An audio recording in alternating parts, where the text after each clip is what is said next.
ইসলামপন্থীদের ছাড়া বাংলাদেশের স্বাধীনতা সার্বভৌমত্ব কোনোভাবেই নিরাপদ নয়। বাংলাদেশে যখন রাজনৈতিক অঙ্গনে প্রতিবেশী দেশ ভারতের আগ্রাসনে এদেশের মানুষ জর্জরিত, সীমান্তে যখন ফেলানির লাশ ঝুলে কাটাতারে, এদেশের শাসক ক্ষমতায় যারা ছিল তারা যখন কথা বলতো না, সীমান্তে যখন আমাদের নাগরিককে পাখির মতো গুলি করে হত্যা করত, যারা শাসন ক্ষমতায় ছিল তারা কোনো কথা বলতো না। সুতরাং তারা ছিল ভারত কর্তৃক এদেশে এজেন্টকৃত রিপ্রেজেন্টেটিভ পলিটিক্যাল। তারা এখান থেকে যে ধরনের কর্মকাণ্ড করত, সেই কর্মকাণ্ডগুলো তারা ভারতের কাছ থেকে বৈধতা নিত। ভারত যে কথা বলতো বাংলাদেশে তারা সেই কাজগুলি বাস্তবায়ন করত। আমরা যেন ভারতের কাছে জিম্মি হয়েছিলাম।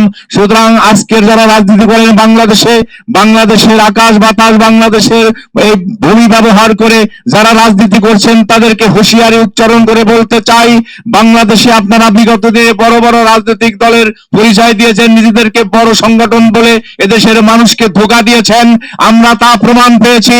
এই কিছুদিন আগে বাংলাদেশ নয়, বিশ্বের অক্সফোর্ড নামে খ্যাত ঢাকা বিশ্ববিদ্যালয়ে যে ডাকসু নির্বাচন হয়েছে, সেই নির্বাচনে আপনাদের সেই অহংকার ভরাডুবি হয়েছে।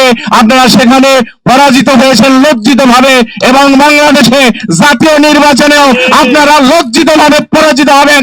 বাংলাদেশ হবে বাংলাদেশের স্বাধীন সার্বভৌম বাংলাদেশ হিসাবে বিশ্বের বুকে মাথা উঁচু করে দাঁড়াবে। 18 কোটি মানুষ বাংলাদেশের নেতৃত্ব দেবে, একজন নেতৃত্ব দেবে না, প্রতিটি মানুষের নেতৃত্ব দেবে বাংলাদেশের জনগণ। এদেশের মালিক, এদেশের জনগণ আগামী দিনে নির্ধারণ করবে কোন দলকে ক্ষমতায় বসালে ইসলাম এবং ধর্ম এবং এদেশের মানুষ স্বাধীনভাবে বসবাস করতে পারবে।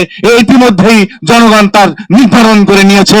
আমরা বুঝে ফেলেছি ইসলাম ছাড়া, ইসলামপন্থীদের ছাড়া বাংলাদেশের স্বাধীনতা সার্বভৌমত্ব কোনোভাবেই নিরাপদ নয়। কারণ আমরা লক্ষ্য করেছি এদেশের সেই দলের একজন বর্ষিয়ান রাজনীতিবিদ, যিনি আমাদের মাঝে মিডিয়ার সামনে প্রায় আসেন, তিনি কিন্তু দীর্ঘদিন ভারতে প্রশিক্ষণ নিয়েছেন।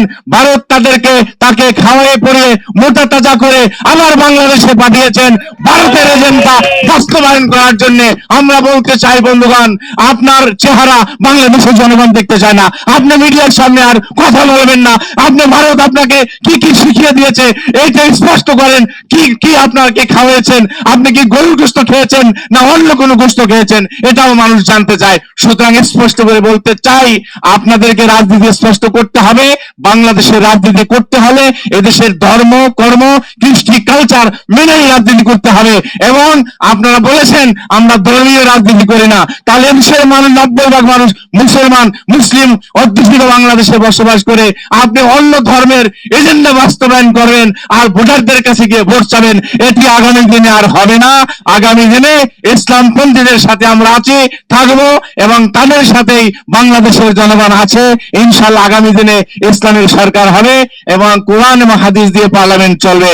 এই দেখাটা আমরা শেষবারের মতো দেখতে চাই।